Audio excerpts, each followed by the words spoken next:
We're starting a friendship revolution, one hype friend at a time. But we need you. Join our movement by subscribing to wherever you listen to podcasts. And follow us on social media at Be a Hype Friend. And visit our website at beahypefriend.com to subscribe to our newsletter and learn more about new episodes, exclusive announcements, and to find out when Hype Friend is coming to your neighborhood. Remember, just one like, share, or subscribe is all it takes to join the friendship revolution. Shout out to Blake. Blake! Shout out to Blake. Blake brought me a hype chicken. Oh my gosh. The only reason I exist is because of my friends. Going back to my childhood, and I have friends. My friend base is so long. My friends are still my friends from, I was texting this morning with a friend that I met at the Mark Taper Forum 45 years ago. Wow. When you were in school, did your parents pack you a lunch? Or did you buy lunch at school? Oh, it was always a packed lunch. My mother absolutely does. Like, Karen was like, no, like she was not packing lunches. Like, I mean, I feel like I count on my hand maybe once. I mean, like the amount of times that there was like a packed lunch. And I actually would love it when my dad would do it, because he would like do like an extra sandwich, an extra Debbie cake, which is why I was like, hashtag like chubby child for a little bit. Like I was always like, Dad, pack the lunch, because he always gave us extra. Now I know Mama Tano gave us some lunch packing. She did. I know it. But you know what? My dad gave the better lunches. Oh, yeah. I shouldn't say better lunches, but like if we had like fried chicken the night before. You had a fried chicken sandwich? But he would just take a piece of bread, a fried chicken leg, and then another piece of bread. And like put them together. Yes, my dad would do the same thing. The bone is still in, the like... Hashtag dad lunch. Now, what was your favorite, like, nostalgia snack? Like a Capri Sun. How dare you?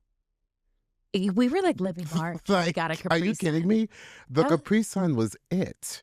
That was a special day. Absolutely. And especially if you got, like, for me, I would sometimes do like punch the hole, like not on the hole. Like I would be like, I'm like, cool. Do you know what I mean? Like I was a rebel.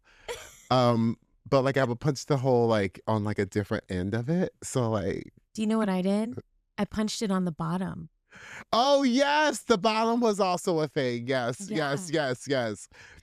You were a rebel too. I was a rebel. You were a fracking rebel. Okay, so I can confirm that Michael James Scott is using the word frack in his everyday vocabulary. Yeah. So welcome to Fracking Hype Friend. Well, on that note.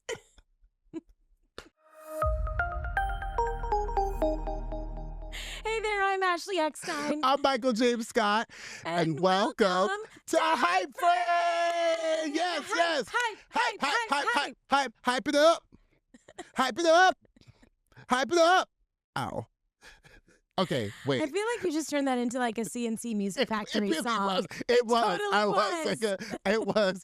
Hype it up. Hype it up.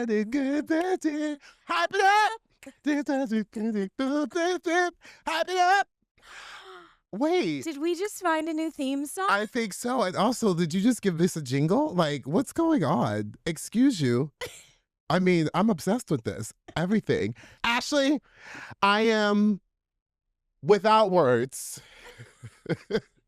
because I don't even know how to describe what I'm feeling, but I'm so excited on so many levels. And literally it's a big like manifestation of like dream guests.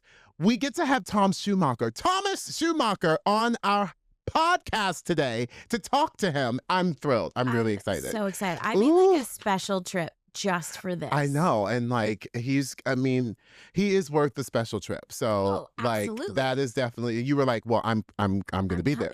Like, there was like not even I was like, we were like, Thomas, you're like, well, I'm coming. I was like, Delta? Not that you call Delta anymore like this, but I was like, Delta? Oh my God. I can't. I am very excited about that. Ashley. Michael. You know what else I'm really excited about? Because I actually saw it happening. And so I'm really, really excited about Ashley Banks. Oh, Michael, that had like a little belt behind it. Well, it's a very important situation. I need to be warmed up and ready for Tom Schumacher. So this is a thing. So I can't just be like, Ashley Banks. Like, it's Ashley Banks. You know what I mean? Like, this is a full out situation. Okay. Okay, Michael. So I tried to go full out. No, I think you went full out, girl. So for those wondering, I asked Michael, I said, Michael, what do you want me to bake? Like, what would you love if I baked? And you said something nostalgic, like a little Debbie cake or something like that. Yes. And so I didn't want to completely like make a huge mess of your kitchen. So I found a simpler recipe. And my feed is always sending me this recipe, and I've never tried it. These are, they look terrible. They look absolutely terrible. But these are homemade Twix bars. Wow. Vegan and gluten-free. Oh. So, Michael, they looked so good when they were on the tray this morning. And then I had to transport them, and they just all came apart. Listen, no apologies. Let's just go into it. This is a big boy Twix. Like, hey. The king size. It's a king size. Hey. Okay, let's go. Okay. Well, it's not bad. It's not. It's not. It's not. But it's not a Twix. It's not a Twix. It's not bad. It's definitely giving fig a go-go. Like, it's giving me like, it's very figment. Like, it's very, it's definitely fig heavy. Ashley, listen, I really think you're onto something. We're in a Twix-ish world. I feel very seen, like my father packed my lunch, because those are some big boy Twix. And I think we're good. I think you did it. I think you actually baked. Well, I am so hyped that you always try my bakes. Obviously, honey. Obviously. Come on. Come on. Speaking of hypes, what we hyping and griping about? Okay, Michael, I'm so excited for my hype today. Ooh, Like, okay. so excited. So our friendship revolution, one hype friend at a time. Yes. It's working. Oh my gosh. It's working. Oh my gosh. Okay, so I was at a Comic-Con. Yes. And I met this guy, Blake. And, you know, everyone brings me their Ahsoka stuff to sign, Yep. to share. And what does he walk up with for me to sign? But a hype chicken. He literally, shout out to Blake. Blake. Shout out to Blake. Blake brought me a hype chicken. And so wait a minute. Not only did he have one for himself that I signed, he asked me to sign his hype chicken, but he brought one for you. Because he said that you don't have your own hype chicken. Blake. Oh my God. Oh my gosh. Okay, first of all, Blake, I'm feeling very seen because this hype chicken is giving a full red lip. So thank you for that. I'm living for this hype chicken is giving a open throated mouth like belting situation. Like like he's literally living his life. That is a Broadway It is a Broadway hype chicken. And also this hype chicken is giving a little gaunt feel because it's like kind of it. Like he's like giving you like, hey, like I'm snatched. Do you know what I mean? Blake, I love you. Thank you so much. I'm obsessed.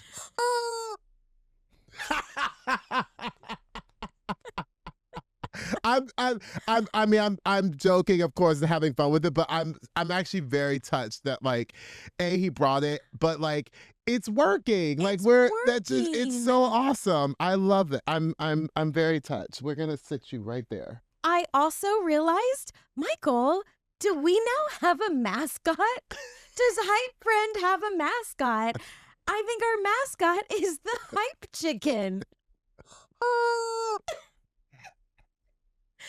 Okay. I love it. So that's my hype. What are you hyping? I'm hyping up something amazing as well today because it always makes me so happy. I love Make-A-Wish. We both love Make-A-Wish. Yes. It's such a special organization. Well, we got to do a huge, beautiful Make-A-Wish amazing thing happening with two young teenagers who wanted to be on Broadway. And so Aladdin, they got to be in our show on Broadway. What? They got to come onto the stage. They got to be in full hair and makeup and literally be in the scene. So they got to actually be in like the marketplace scene. So which was insane and so exciting and so beautiful. Ashley, they were so blown away by being on a Broadway stage, obviously, but all of us were just like, oh my, like it was like they were these were like our like friends, our new friends on Broadway in the marketplace with us. So of course, Aladdin rolled out the red carpet, right? So in the very beginning, they had a big dinner before the show. I came and surprised them, gave them lamps, welcomed them to the theater, welcomed them to the show. They got to meet Jasmine and Aladdin before. They got some pointers about being on Broadway and, just sort of like going out there having fun, like doing your thing, like remembering all the, your blocking and all that stuff. And then they got to literally lights, camera, action, boom, walk onto the stage and be on a Broadway stage with a Broadway cast, making their dream come true. That's amazing. Like, can you even? It was incredible. It was really incredible. So shout out to our amazing team here at Aladdin and Disney on Broadway and the Make-A-Wish amazing team that it was just like this beautiful mix, like, of like magical energy to make these two beautiful teenage, kids' dreams come true on a Broadway stage. That's amazing. Yeah. I don't even know how we go into gripes. I know. How do we go into gripes? We should have done it opposite. I know. We yes. But so yeah. So what are you griping about? We have talked about like social etiquette. Yes. Especially, we're always talking about the younger generation. Yes. And we're like, okay, younger generation, this is like social etiquette or technology etiquette. No. Uh-oh. No. This is not for the younger generation today. Uh-oh. The finger came up. The finger. This is serious business. This gripe is for our parents, grandparents. Oh. You need to understand social, like, text etiquette. Oh. Okay. We've all received it. The text from our parents that just says, call me. No, don't just text, call me. You need to add, call me, it's not urgent. Or call me, I'm okay. I just want to know what time we're meeting up later. Don't just put call me. Because when you put call me, we think something's wrong. Yes. We think you are stranded on the side of the road, or you need our help, or like, who the heck knows? My mind goes to like the craziest scenarios.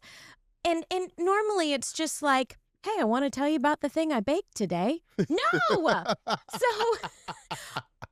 children, us kids, we worry about you. That is very true. I'm with you. I'm with you on this. And I'm putting the finger up as well. Do not send us a call me without an explanation. Do you hear me? Yes. Do you hear us? This is a PSA to the parents. As children, we worry. We want to know that you're safe, and we want to know that you have gotten home safe. You know how many times I ask my parents, please let me know when you get home safe? At what point did the children become the parents? We worry about your safety. We went from the fiercest hype to quite a fierce gripe. Remember when Ashley was like, my gripe is not like crazy, and literally you just ended with both hands out like you were just finishing an 11 o'clock number. So okay, Michael, what are you griping? My gripe isn't all that crazy.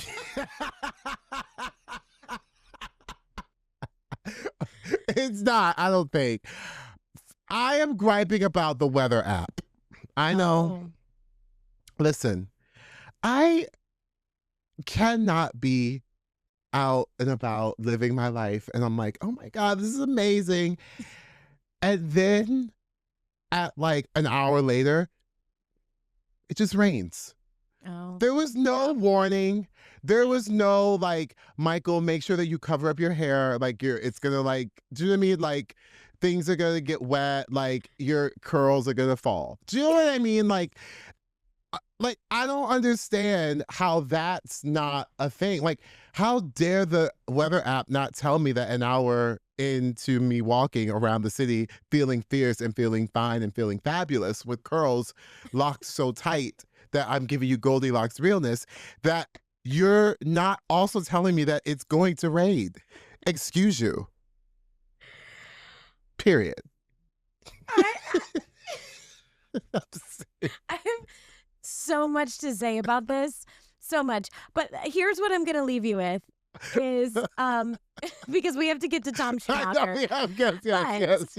I just like flashed forward to like 30 years from now when we're texting each other. Yes. And you are just texting me what the weather is going to be for the day.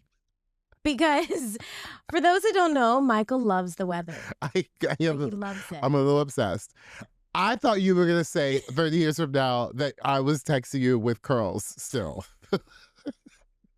Like that you were thinking about me with fierce, gorgeous locks. That's for your glamour shot. Okay, so we obviously have some passionate hypes and some gripes, but I think that's because we're passionate about our guest today, and it just brings up all the passion and like the drama and the fierceness because it is like epic. So, are we doing this? I think we're doing this. Okay, we'll be right back with Tom Schumacher. You know, every so often someone comes along who doesn't just play the game, they redefine it. Someone whose resume reads less like a list and more like a highlight reel. Today's guest is someone who didn't just change my life, he changed the landscape of Broadway itself. He's the visionary behind bringing Disney from the silver screen to the global stage, the creative force who helped transform beloved animated classics into breathtaking live experiences seen by tens of millions around the world. Under his leadership, productions like The Lion King, Aladdin, Newsies, and Beauty and the Beast didn't just succeed, they redefined what Broadway could be. We're talking about one of the most successful theatrical producers of all time, with shows that have generated billions in revenue and captivated audiences across continents. We're talking about a builder of ideas, a driver of momentum, and a force behind projects that don't just succeed, they scale, impact, and leave a mark. From shaping bold visions into reality, to leading with both precision and heart, to stacking accomplishments that most people would spread across 3 lifetimes. This is someone who has been quietly, and sometimes not so quietly, leveling up everything he touches. And I can say this personally. He creates spaces where artists can rise, where talent can flourish, and where people can step fully into who they're really, really meant to be. And somehow, he still feels like the guy you grab a coffee with at the end of the day and talk for 3 hours about life, ambition, and whether pineapple belongs on pizza. From Disney's animation renaissance to building a global theatrical empire, he's a master of turning imagination into reality. So yes, I'm emotional. Yes, I'm hyped. And yes, it is a true honor to welcome someone I admire deeply. Please welcome a true visionary, a leader, and someone I'm so proud to call my friend, Thomas Schumacher! You know, if I had known that a $500 bribe would get me so much, I really would have done it years ago with you, honey. Thank you. That was really touching. I'd like to meet that guy. He sounds fun. Oh my gosh, Thomas Schumacher, we are so happy to have you. Like, can you even look? Ashley can't speak. I'm speechless. And I mean, you're like sweating immediately. Immediately. Because he's been really, like, we've been talking about this interview for over a year. Well, Well, there's a problem when people speak so highly of you, and then you have to speak because it's going to be different. But you are schwitzing a little bit. I am. But I am too. But we're good. But it's a little warm We're here. in your dressing room. We're in my dressing room. Cozy. You know this dressing room very well. Except I can't figure out how you nap on that sofa. It's too short. Well, Tom, you're sitting on what I use as my Extension? So it's because I didn't want a big like bed in here because it just would take up too much room. So I just got like a little moment that was like a cute couch. Between but then I have show naps, honey, are so important. I don't think people people really properly understand what the dressing room means in space. Yes. And they think that this becomes your home, and we've been doing this together for way too long. But people don't realize.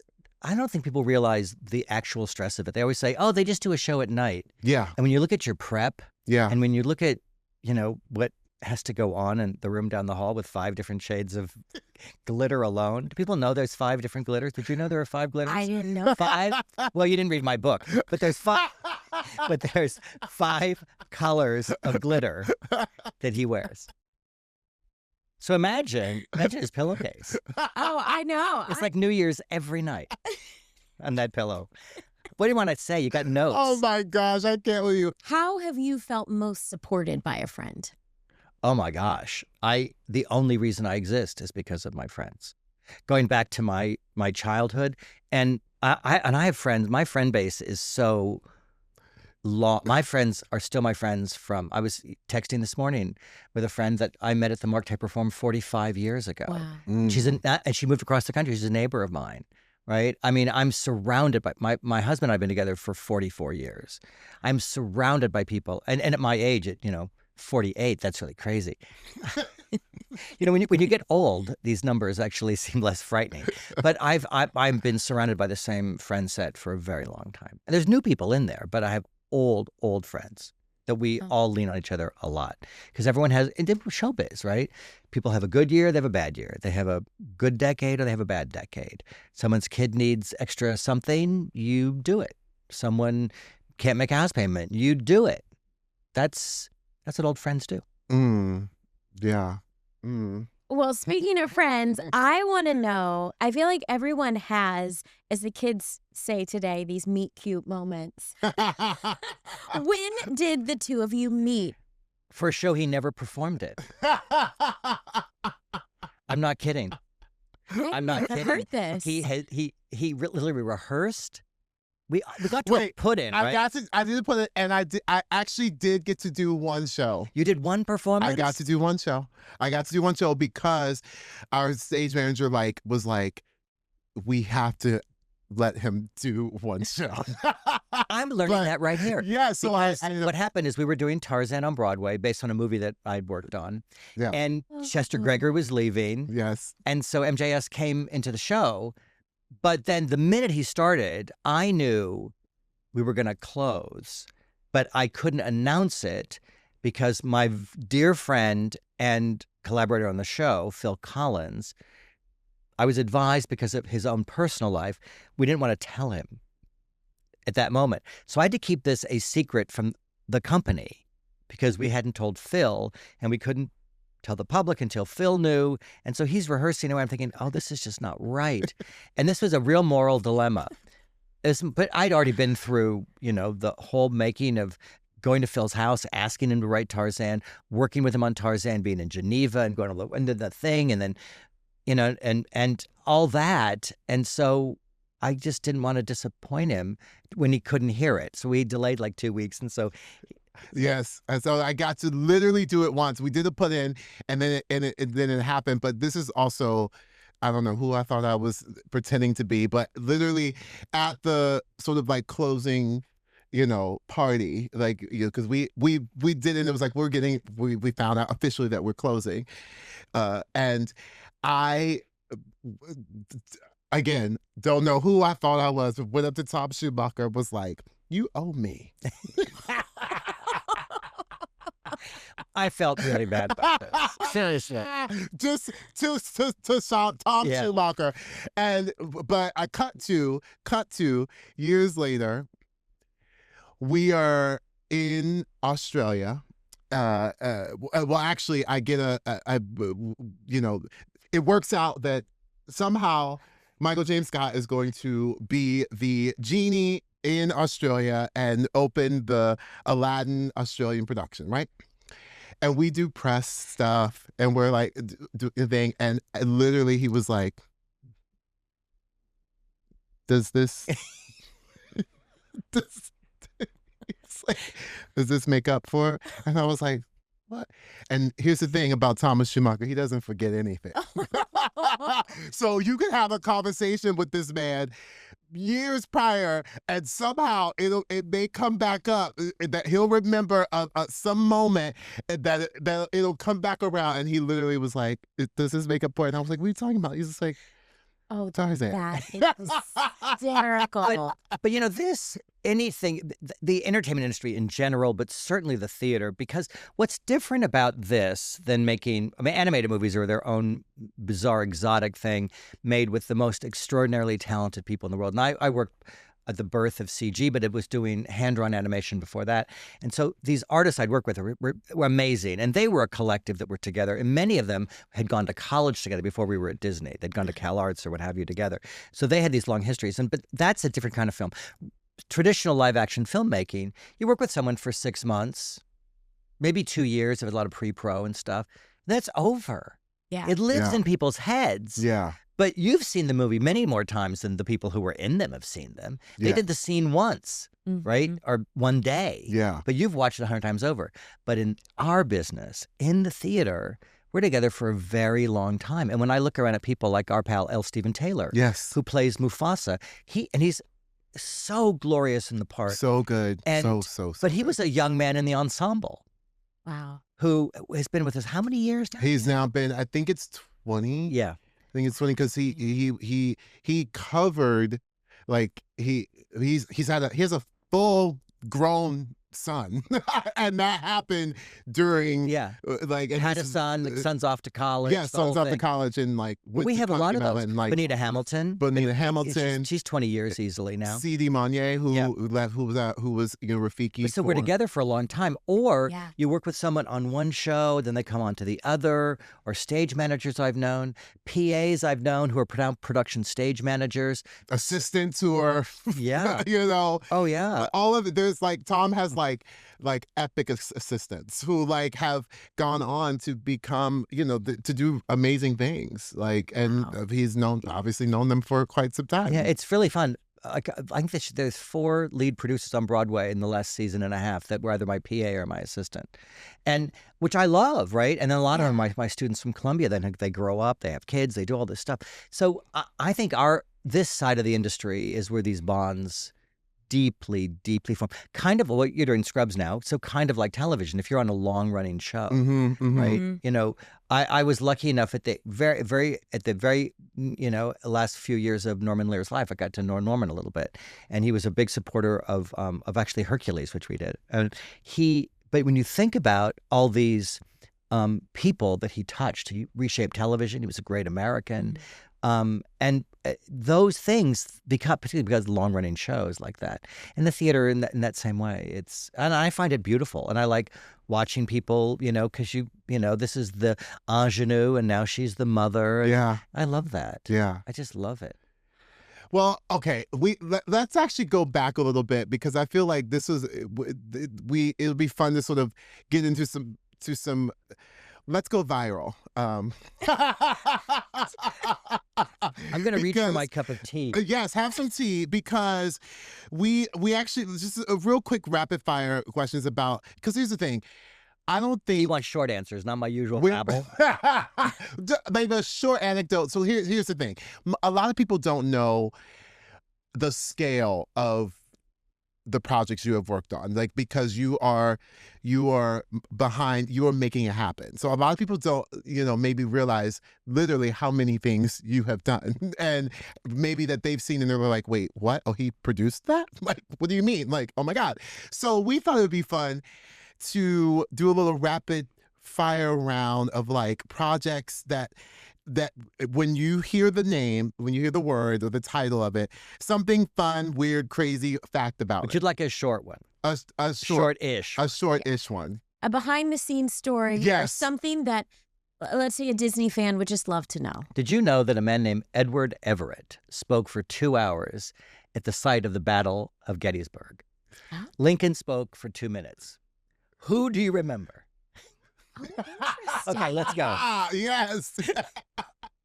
Look it up. It's fun. I love that. Oh my gosh. All right. Emperor's New Groove. Emperor's New Groove was one of the most painful and delicious things I was ever involved in, because it started with my pal Roger Allers, who passed away recently, who also co-directed The Lion King and wrote the book for Lion King. And he had this idea of this film called Kingdom in the Sun, and we shut the movie down, threw the A story out, kept the B story about David Spade being the prince, being turned into the emperor, being turned into a llama, and it has fantastic songs by Sting, most of which were cut. This is the most painful experience ever. And go to YouTube and look for a film that is endlessly bootlegged on YouTube called The Sweatbox. It tells the whole story. Which I've seen, and you should see it. The documentary is made by the fantastic Trudy Styler, who's a wonderful filmmaker who happens to be also married to Sting. She made a documentary. We never released it, but somebody leaked one, and people have it. And every so often, it just pops up on YouTube. Okay, The Lion King. Movie and Broadway show. Craziest thing about the movie is I was asked to produce the movie right after I'd made my first movie with Disney that I produced called The Rescuers Down Under, the first movie ever made without a camera. And Can you Jeffrey Katzenberg, who was head of the Disney Studios at the time, and he then founded DreamWorks, said, here's this idea. Why don't you see if you can make something of this? It wasn't a musical, had no songs, and was, this is miscellaneous, like National Geographic special with lions. And my husband, Matthew White, said, shouldn't this have songs? People like the songs. And nobody wanted it to be a musical. And then finally Jeffrey said, well, go talk to Tim Rice. We just bought a Vita, and we're making a movie out of it. Talk to Tim. And so then Tim and I teamed up, and then we chased all sorts of people. Benny and Bjorn, Bjorn Novelis, Benny Anderson. They said no after 3 months. Elton said no. Paul McCartney said no. Elton said no. Then I went and badgered Elton, sat on his sofa, pitched it to him. And the movie was a movie nobody wanted to work on. And then it became the greatest sensation of all time, and certainly the proudest achievement of all of us who worked on that movie. There were 450 people in those screen credits, the most amazing animators, designers. We reinvented things. We did things in new ways. The team was sensational. Rob Minkoff and Roger Allers, who directed the movie, were remarkable. But the birth of so many people. Brenda Chapman worked on the story of that. Chris Sanders worked on the story. Brenda went on to create Brave at Pixar. Chris created Lilo and Stitch and is the voice of Stitch. These were remarkable people who were in the story department, making scenes that every single person, Rafiki takes Simba, shows him his reflection in the water, and his father appears. That was written by Brenda and storyboarded by Chris. Can you even? I love that you gave us a twofer. You gave us a Lilo and Stitch one as well. Lilo, never enough Lilo. I know. I love that movie so much. You gave us a little tidbit in there. Toy Story 2. Toy Story 2. Here's the crazy thing about Toy Story 2 is it was intended to be direct-to-video. And the first movie had been a sensation, but the idea of making sequels to features and putting them in cinema, it was intended to be a direct-to-video. And it was going so well, and then it just meant we had to throw all sorts of resources on it. And John Lasseter, who's a great friend of mine and is the guy who really invented what you would call Pixar today. Yeah. John and I talked all the time, and we had to throw resources at it and do all this stuff, but we pulled it out of direct-to-video and made it a feature. And it is... as a movie, I think it's absolutely exquisite. And you wouldn't expect that thing to happen. I'm not saying that one's better than the other, but that's a show where the characters learn of their true value. Two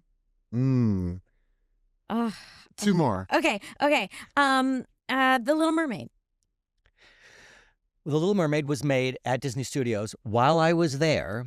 A movie I didn't work on except we'd do group things and we'd all do notes on the movie.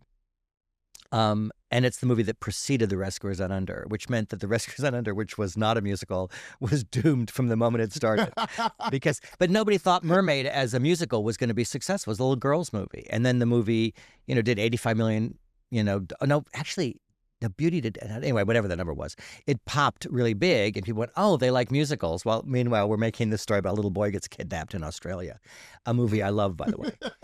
So then everybody wants to do it on Broadway. And I said, well, it's a tricky story because she exists in two worlds. It's a wet world and a dry world, but she also can't talk when she's in the dry world. So this is kind of no fun. And then you have to do people who are animals, but we've already done Lion King. So we already have people with half animal bodies. So then how do you do it to make it really play? Also, why does she run away and doom her species and her entire family to death? For love at first sight? Really? You like this guy and you're going to run with him? So the stakes are complicated, right? Yeah. It's a little fishy because, thank you, you're welcome. Because what Ursula's real goal is, she just, right? So the whole thing is complicated, and I never thought it was a great idea for a stage version. Here's the turnaround. We did a version on Broadway that was like, it didn't really land. Some things were great that people make fun of, like the Heelys. If you'd seen the Heelys in the costume test when the costume was made out of chiffon, it was like watching angelfish just flutter across the stage. It was gorgeous. But somehow we lost our way in the production process and put them all in iron cages. So now it's just like watching freight get moved around, which wasn't the intention or what the tests had showed us. Productions after this, the Broadway one, have been enormously successful. We have one that still runs in Japan, a new conception designed by Bob Crowley, directed by Glenn Casale. It's great. Every high school that does it, it's a hit.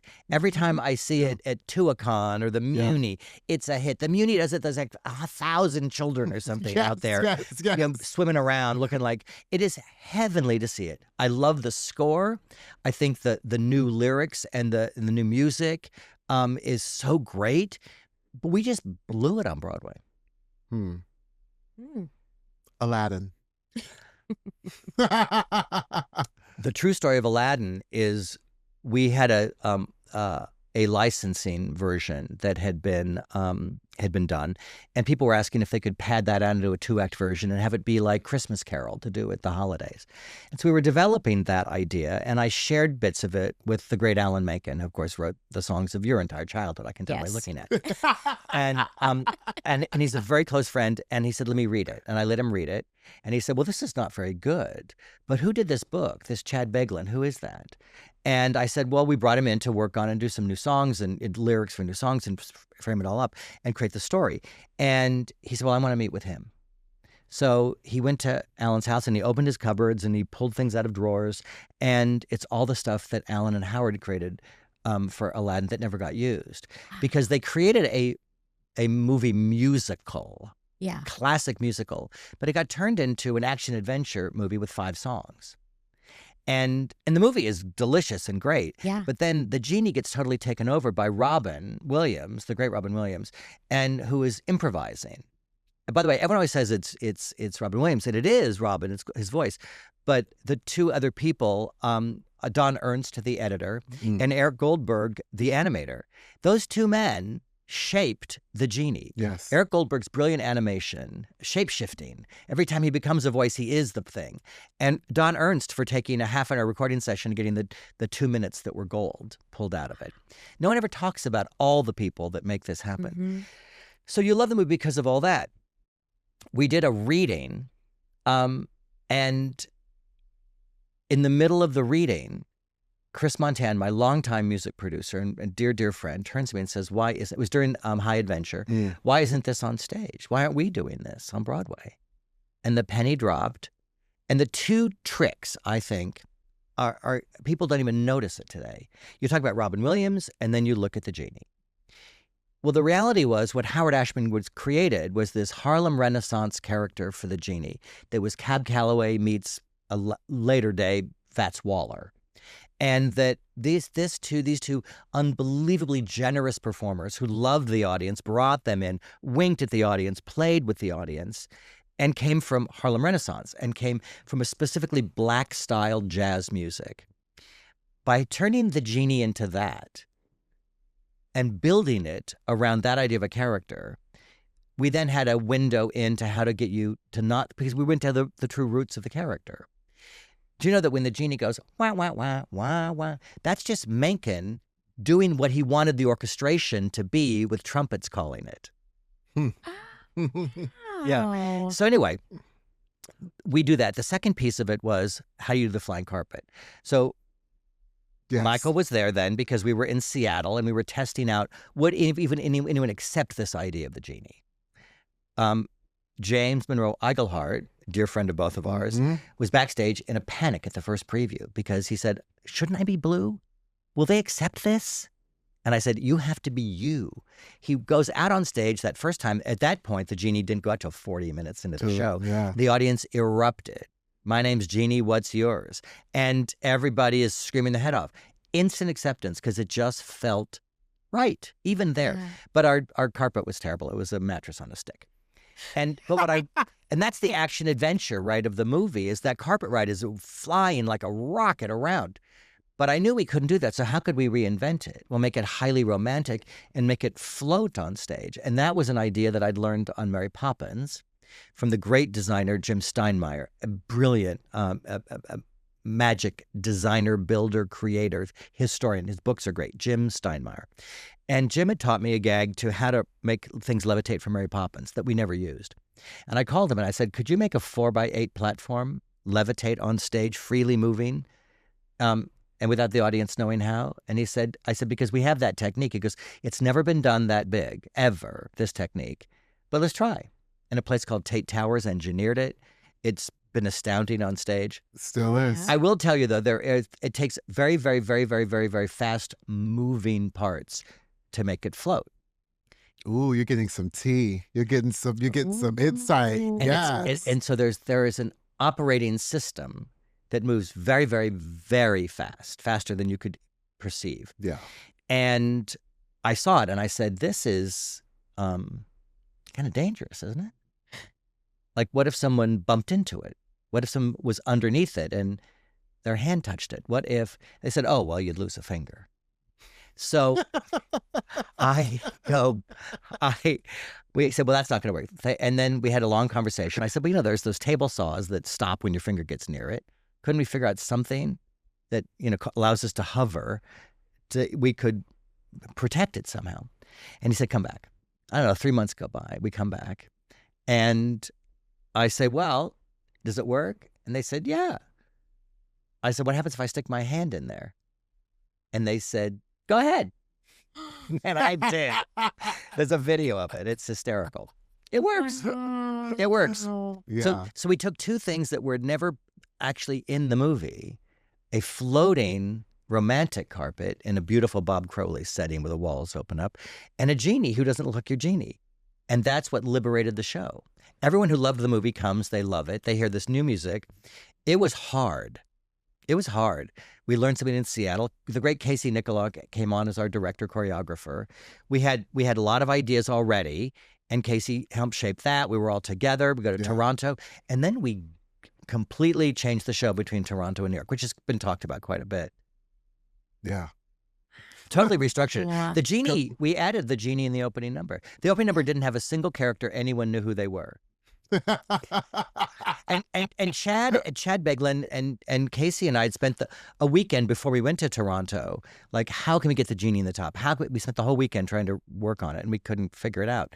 And then my dear friend Emmanuel Eisenberg, legendary producer, came to Toronto and asked a series of questions, and some of them we couldn't answer because, well, you have to be able to answer those questions about the characters and the flow of the story, and we did. And I told Casey, and he thought about it overnight, and bing, bang, boom, Bob's your uncle. We restructured the show, didn't tell any of them working on it. James got a note, read this after the show closes in Toronto. And then in that it said, don't read this till you're on the airplane. And then that was, you're going to open the show, you're going to lead the opening number, we're going to restructure it, and we're going to cut this and this and this, and there you have it. We were writing Palace Walls, that song. Chad Beglin, Alan Menken, me and Chris Montan were sitting upstairs in a dressing room with Alan at a keyboard while the audience was coming in. They weren't going to even hear. The opening night audience wasn't even going to hear the new Jasmine song because it wasn't going to be ready for a week. But we were like, we couldn't waste time and just stand around on an opening night. So Menken's like, what do you think of this chorus? And Montan's like, go to the, minor seventh. And everyone's yelling at Alan, and Chad's throwing lyrics at him, and he's making the song. actual show business. Actual show business. This is just amazing. This is just amazing. Well, thank you for sharing these stories. I want to go back And to that's the rest. time. No. Oh my gosh. That was my imitation of Edward Everett. I have so many questions. So, okay, let's go back to The Rescuers Down Under, which I have to tell you, I watched over and over and over again as a kid. But we want to know, for you personally, that was a big kind of fork in the road for you. I mean, it completely took your life in one direction. Yeah, it was an accident, but... Well, yeah. That's what we want to ask about. Was Well, I was a theater kid, right? Yes. Done theater all through high school. Got my first paying job in the theater 52 years ago. I went to theater school, got out of theater school. I was working at the Mark Taper Forum, very important theater in Los Angeles, as a stage manager and a production assistant. And then I ran their youth program, improvisational theater project, for a couple of years. And I thought that was my life. I was going to have my own theater company, and do all that. And then the Olympics came along, and many of us at the Mark Taper Forum were loaned to the Olympics as for the Olympic Arts Festival. Came back, did some more work, and then the man who ran the Olympic Arts Festival, a fantastic man named Robert J. Fitzpatrick. Bob Fitzpatrick was the longtime president of Cal Arts out in California. Called me and said, "I'm going to do another festival." My colleagues who I've been on nobody else wanted to do this festival. They couldn't have time. Peter Schneider, my virtual sibling, his then wife, Hope Chopik, nobody else wanted to do this other festival. So I did it. And then my whole world exploded, because now I'm in my 20s and I'm traveling the world, and through a really bizarre thing happens, which changed my life completely. I had met during the Olympics this man named, I've read out of my head. It'll hit me in a second. Old people do this. It comes rushing back to you later. But he was with the Quebec delegation, Michel Robitaille from the Quebec delegation. He'd brought Teatro Sans Fil from Canada down to the Olympics. We'd met, we'd hung out, we'd had fun. And I wanted some money to bring this dance company, La La La Human Steps, run by this guy named Edouard Locke. I called him and I said, "I want to raise money. I need money from you guys to support your company coming to the LA festival." He said, "Let's have lunch." I go downtown LA. We have lunch. He says, "You can have all the, here's $50K to bring the dance company, because it's good for Canada to have them seen, but I want you to come up and see something with me in Canada." And it was a company called Cirque du Soleil, and they were appearing in Quebec City in a parking lot of a shopping mall. 2 days later, I took 3 flights to get there. I was met at the airport by the founder of Cirque, Guy Laliberté, who had a long pink ponytail going down his back, and drove me in a regular old station wagon. He drove me to the site. We watched Act 2. That was on a Friday night. Watched all day Saturday, 2 performances plus rehearsal. And on Sunday night, we figured out a deal to bring Cirque du Soleil to America for the first time. Both Guy and I were in our 20s. We figured that out, and they became the opening act of the 1987 Los Angeles Festival. So the opening night was Cirque du Soleil, which nobody wanted to see. Nobody understood it. It was on every news channel that night. And by the end of that Labor Day weekend, 1987, its entire run, the 3-week run in LA, was sold out. But this is the high-low, because, I mean, that was like so great. And at the same time, we had things that were people would had never heard of also that parted along. And we also did the late Peter Brook's Legendary Mahabharata, which was a 11-hour experience of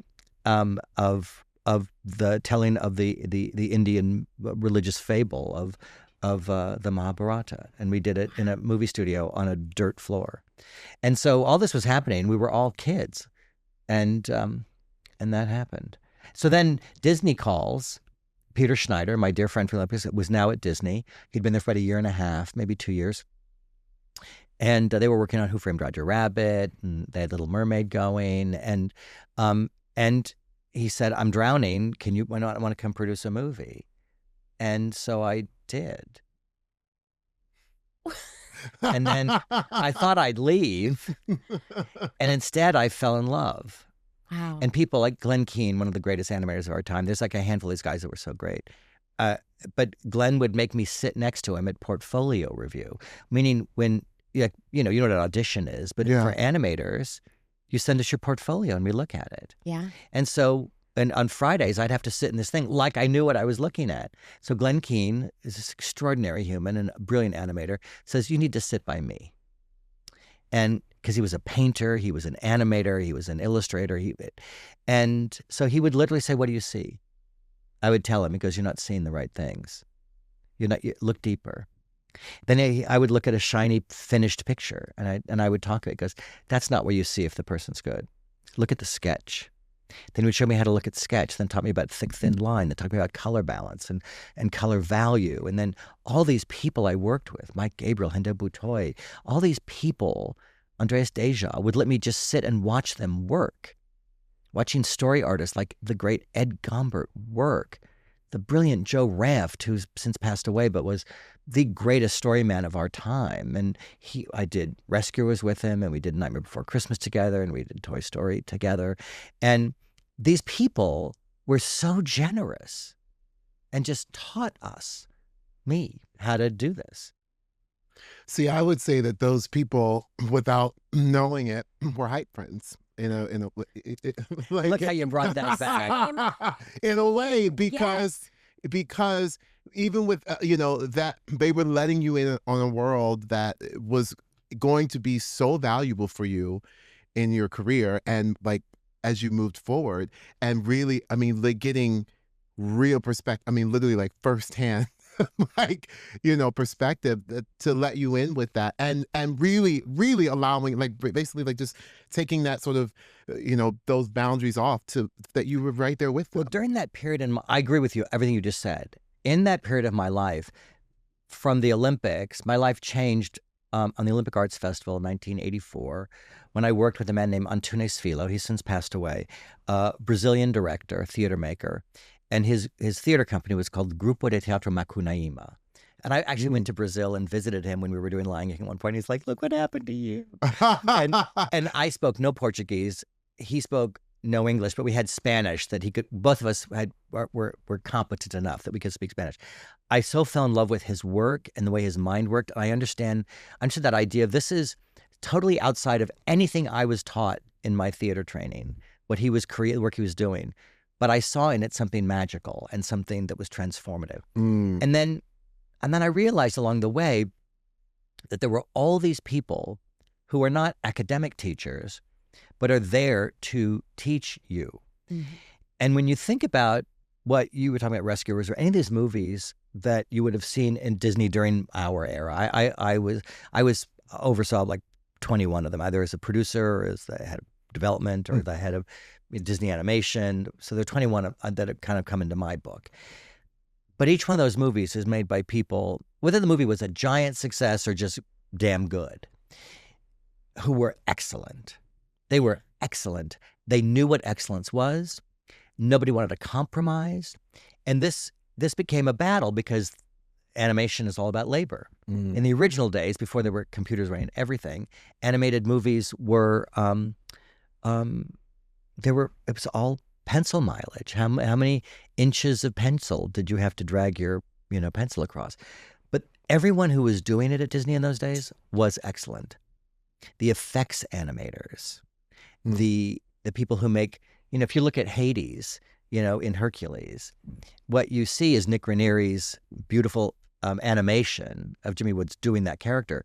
But then there's a whole other animator who's doing that hair because it's fire. Yeah. So it's 24 drawings per second of animation to make Hades in a big shot move. And then you have to have another animator draw over it to make the hair go. But then a cleanup animator has to clean up all the drawings inside it. And then someone's got to paint each of those frames. And they're all excellent. Excellence was, everyone was pitching so high that if there was tension, it was about, can you do a little less because we got to get the movie done? And to be surrounded by everybody, and you people have seen this famous hat building, with the Sorcerer's Apprentice hat on the freeway in LA. It's been pictured and everything. That building was filled with excellence. People of extraordinary abilities. They might be quirky, they might be difficult, they might be grumpy, whatever, but there was always focused on excellence, understanding history and how they could move it forward. I've sat here and listened to you this entire interview, and Michael already told me, you are a hype friend. You just didn't even know you were doing it. This whole interview, we're asking you about you, but you've done nothing but talk about other people and how other people have been excellent and done their job and how you've had the privilege to work with them. And that's incredible. That's just incredible. This is how friends should be, is to talk about someone when they're not in the room and talk about how great they are. Well, you're sweet to say that. It is true because it's how I see the world. But don't forget, we in the arts, we in the collective arts, not if you're a painter, you sit in a room all day long and you're by yourself. You're by yourself. I took Michael to see Norman Rockwell's studio. And because it's a museum, and it was a great day. It's a famous picture of him drawing, looking at himself in the mirror, because he's alone, and he needs a reference point, right?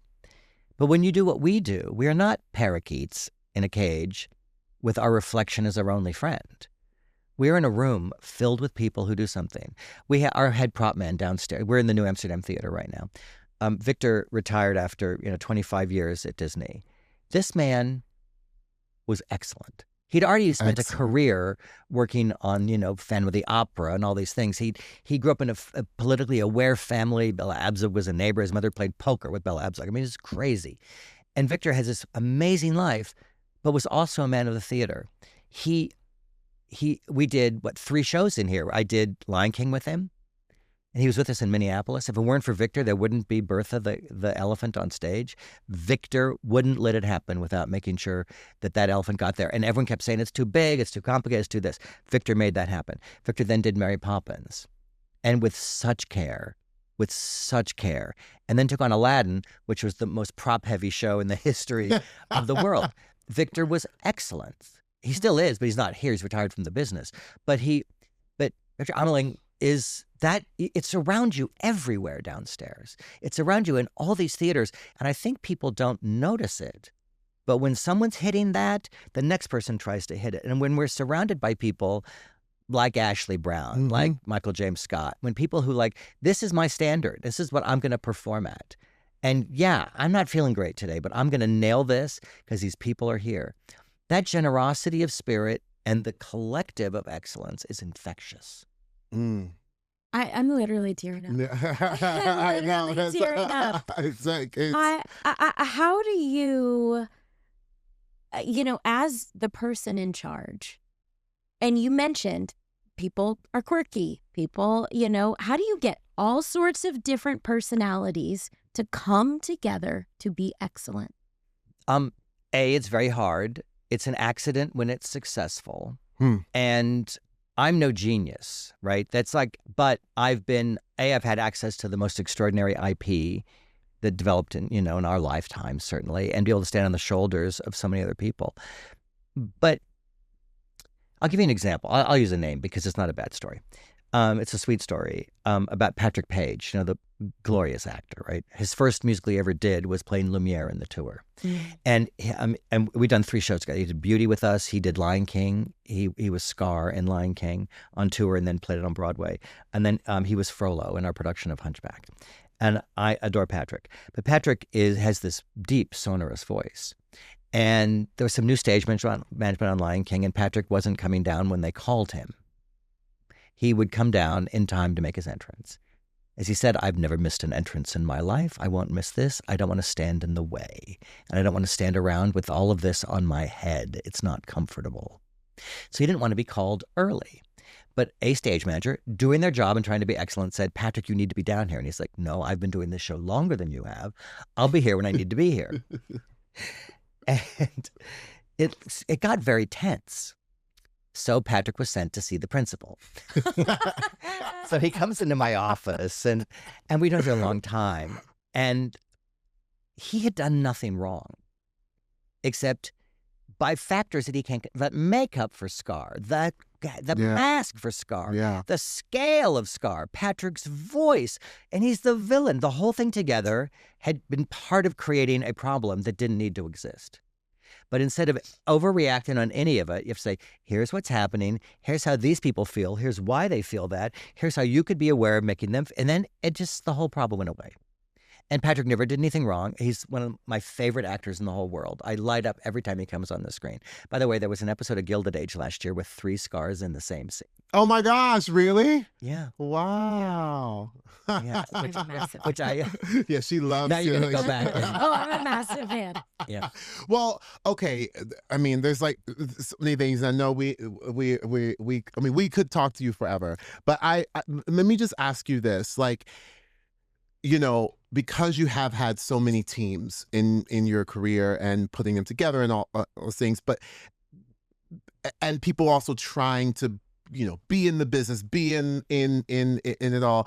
What would you say about reputation in terms of like, you know, being a team player, being, you know, friends, having friendships around you, or any of that would help someone, and about the importance of reputation?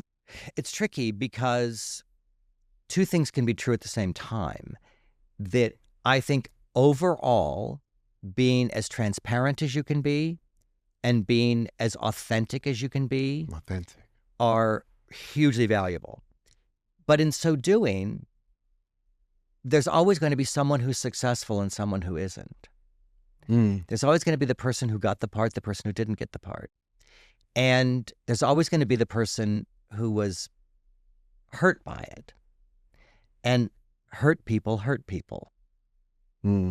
And that makes the room hard because sometimes people stop collaborating because they're afraid of how they will be perceived when they're authentic. They're afraid of being vulnerable, and they're afraid of people taking advantage of their vulnerability. You can't escape that. People are messy, as our friend Ann Court will say. People are messy.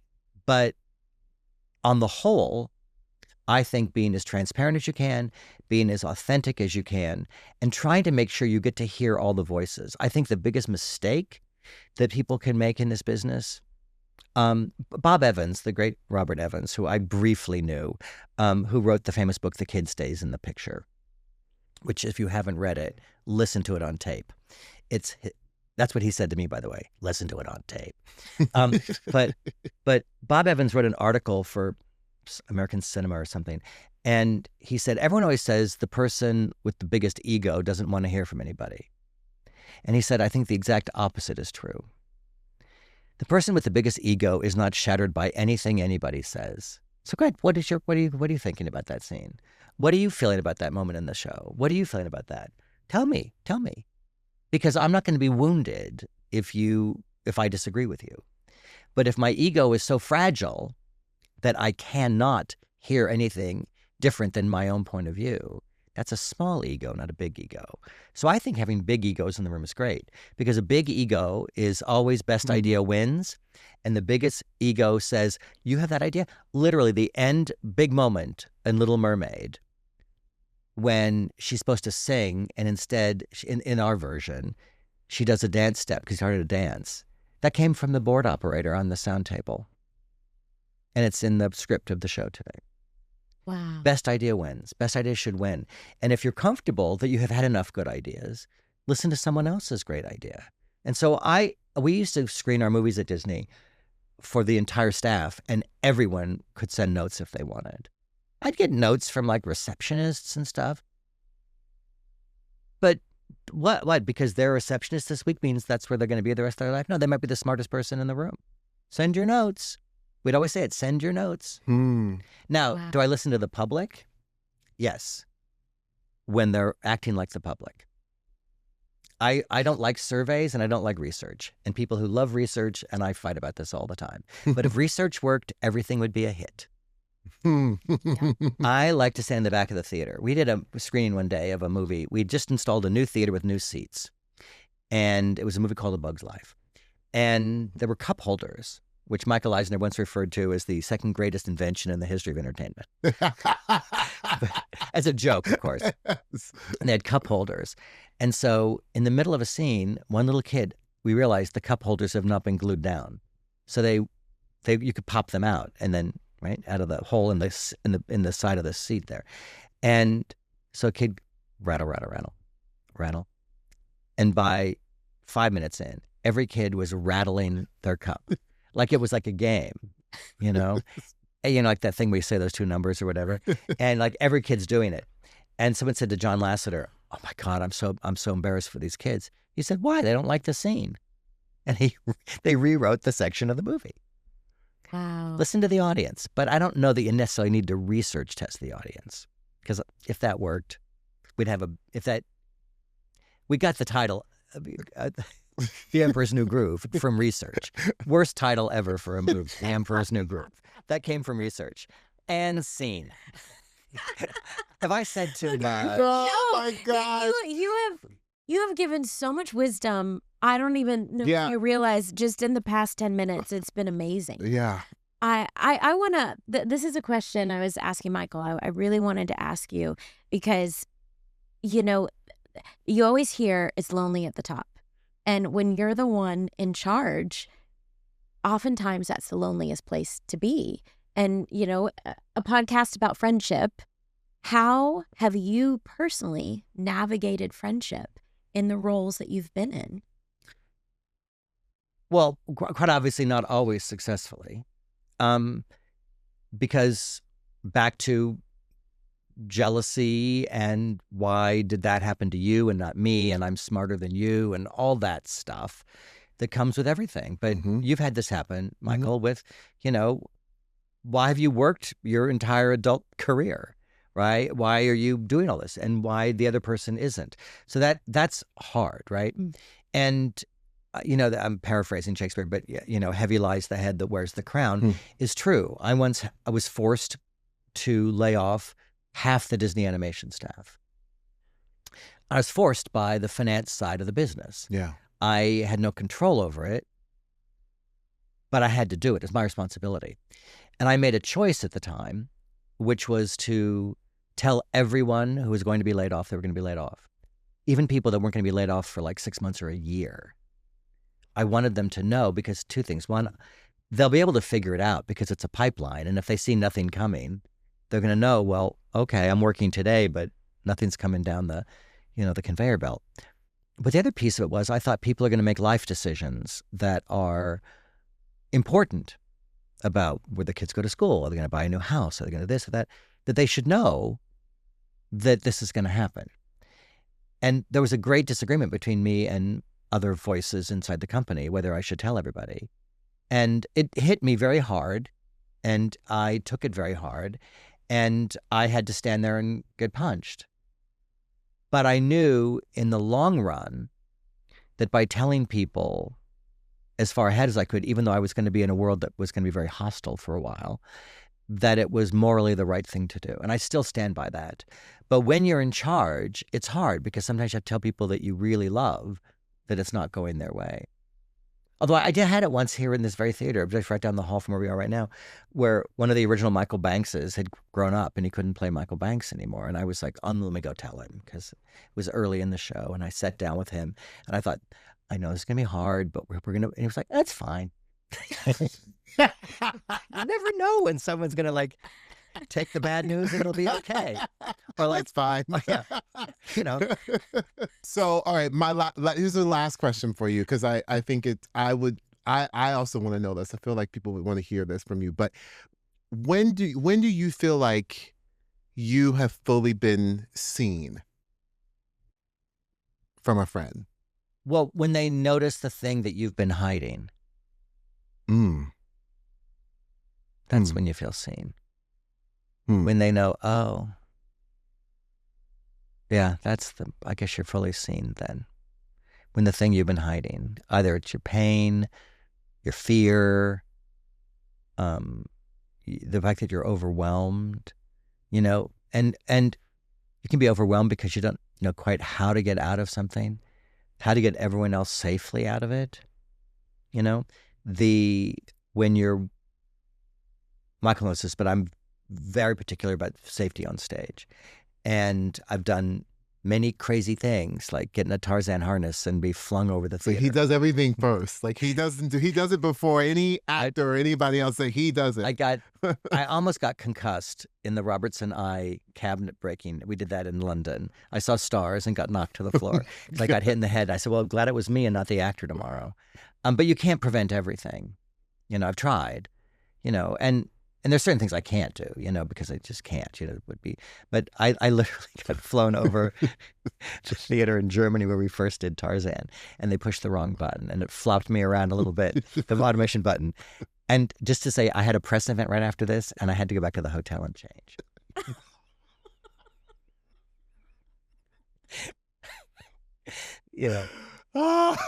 That's a time I'm happy I wasn't seen. Oh my gosh, Tom! I mean, we can't thank you enough for just your openness. I mean, to be able to get to talk to you, I've gotten the privilege of getting to talk to you, and all the things. But it is an honor to talk to you. It is an honor to call you a friend. It is an honor to see that you are a man who walks the walk. And I am grateful that, even as you, in this chapter of your life, people have talked about that, but it's been a beautiful thing to see it firsthand and see you take that in, because he's not a man who likes to. But this is the expression of agony. I know. I'm crying. You're just amazing. Yes, and like you said, it's about. Literally, he makes it about everyone else. I mean, truly, he really, you focus on the team. You focus on that camaraderie of bringing people together, and that is what has been extraordinary about your career, and what makes you, I think, stand out, and why there is no other Thomas Schumacher. So, and there won't be, but we are grateful, and we are so thankful that you took the time to come and talk to us on our little podcast called HypeFriend. Well, it's been a joy and exhausting. I'm like a little sweaty. I literally am speechless, but the only word that keeps coming to mind is that you are excellent. Like, you're excellent. Just excellent. Michael, I literally feel like you're a hype chicken. I'm just like, you're so right. You were literally just stunned. You were, and you barely moved. Like, at the beginning, I was like, is she breathing? You were taking it all in. Like, you were just taking it all in. But here's the thing, that is literally what it's like to dinner with Tom. Like, it really is. It's just, it's his experiences, they're just so epic, and his knowledge, it's just so otherworldly, it feels like. So you just listen, right? You want to listen. I'm blown away by the knowledge bomb that has just been thrown on us. I'm so thankful that we got to have him on, and that our community and people can listen and hear this. Yes. I mean, I think that's why I just started crying. Obviously, I do that a lot here with my friend, but you can't even begin to comprehend how his fingerprints are on, what did he say, over 20 films? Yes. And then he literally created Disney on Broadway. It's just he laid the foundation of all of the stories that literally defined me as a person. Yes. And to hear him talk about that, I just started crying. I just had so much gratitude. I think that's what it is. I had gratitude for the moment. Yeah. And I just started crying. And we were sitting with the guy. We're sitting with the guy, literally the source.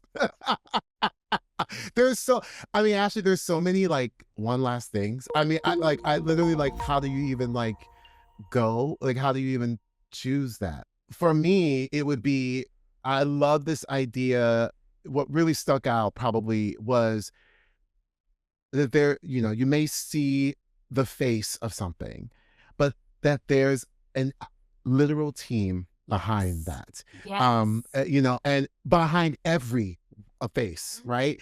Like I think about myself, like here at this theater, and all these years, and like I call my Genie glam squad, the squad, my dresser Kathy, and my makeup artist Cheryl Thomas, like they are literally like with me the whole show and make sure that it's all going all right. Yes. And they are more than just putting on my costume, putting on makeup. Like they're also there to talk to me and just sort of like, if I'm going through something. I mean, there's so much around it that actually helps the performance. Like it helps the actual thing that you're seeing. So I think it's the team around for me. I love it. Team what about Genie? Team Genie? How about for you? What's your one last name? I said it, with Tom, where I called him excellent, and I think that word, because he said it so many times, and it made me think about. I truly believe that everyone was born with a gift, something that they are truly excellent at or have the ability to be excellent at. And Tom just he surrounds himself with people who are excellent. Yeah. And he expects them to be excellent. And there's something about when you believe in your friends, you believe that they can be excellent. You give them permission to be excellent. That's a hype friend. Yeah. Yes. Give your friends permission to be excellent. Good, because we're all excellent. And I love that. I think that's my one last thing is like, I want to remind everyone listening or watching this, you are excellent. Yes. That's being a hype friend. I love that. Yes. I love that. You're excellent. You're excellent. I love that. Okay. Okay. Well, this has just been an incredible episode. Thank you for joining us. I'm Ashley Eckstein. I'm Michael James Scott. And remember, be a hype friend. The hype starts with you.